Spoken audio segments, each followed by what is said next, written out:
This is the sea then, this great abeyance, how the sun's poultice draws on my inflammation. Electrifyingly colored sherbets scooped from the frieze by pale girls travel the air in scorched hands. Why is it so quiet? What are they hiding? I have 2 legs and I move smilingly.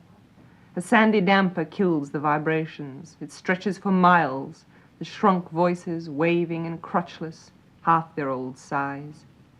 The lines of the eye, scalded by these bald surfaces, boomerang like anchored elastics, hurting the owner. Is it any wonder he puts on dark glasses? Is it any wonder he affects a black cassock?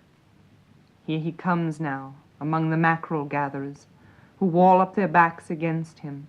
They are handling the black and green lozenges like the parts of a body. The sea that crystallized these creeps away many-snaked, with a long hiss of distress. This black boot has no mercy for anybody. Why should it?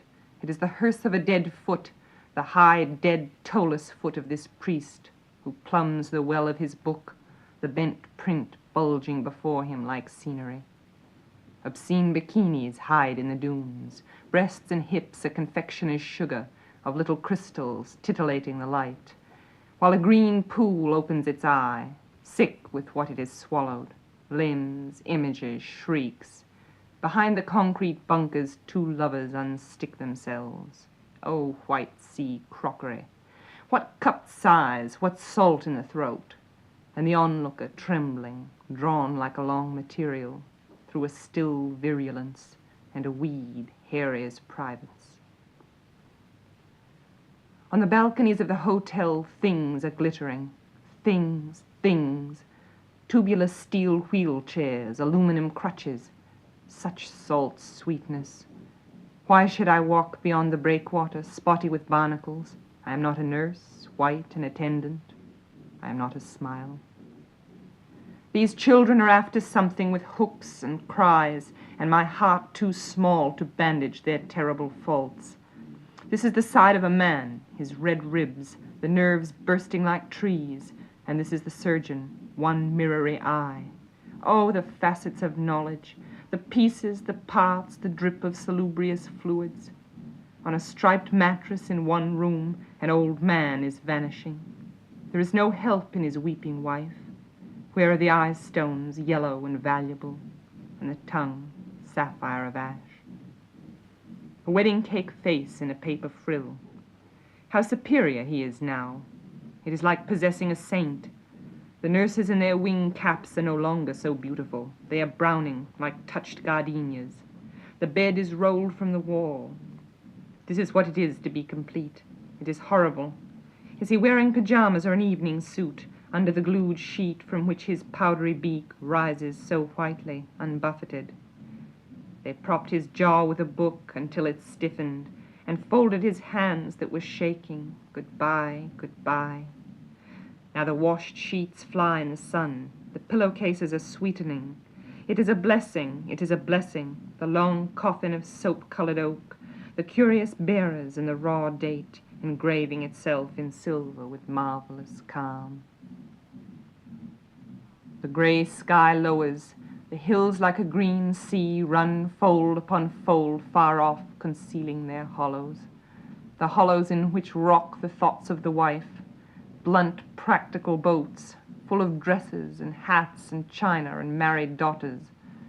In the parlor of the stone house, one curtain is flickering from the open window, flickering and pouring, a pitiful candle. This is the tongue of the dead man. Remember, remember.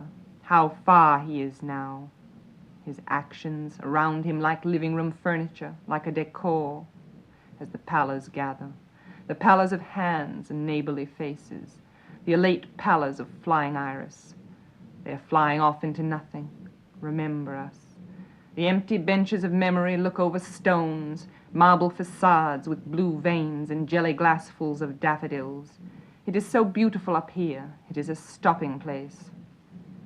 The unnatural fatness of these lime leaves, pollarded green balls, the trees march to church. The voice of the priest in thin air meets the corpse at the gate. addressing it while the hills roll the notes of the dead bell, a glitter of wheat and crude earth. What is the name of that color? Old blood of caked walls the sun heals, old blood of limb stumps, burnt hearts. The widow with her black pocketbook and 3 daughters, necessary among the flowers, enfolds her face like fine linen, not to be spread again, while a sky wormy with put-by smiles passes cloud after cloud, and the bride flowers expend a freshness, and the soul is a bride in a still place, and the groom is red and forgetful, he is featureless. Behind the glass of this car, the world purrs, shut off and gentle, and I am dark-suited and still, a member of the party, gliding up in low gear behind the cart. And the priest is a vessel, a tarred fabric, sorry and dull, following the coffin on its flowery cart like a beautiful woman, a crest of breasts, eyelids and lips, storming the hilltop. Then from the barred yard the children smell the melt of shoe blacking, their faces turning, wordless and slow, their eyes opening on a wonderful thing. 6 round black hats in the grass and a lozenge of wood, and a naked mouth, red and awkward. For a minute the sky pours into the hole like plasma. There is no hope. It is given up.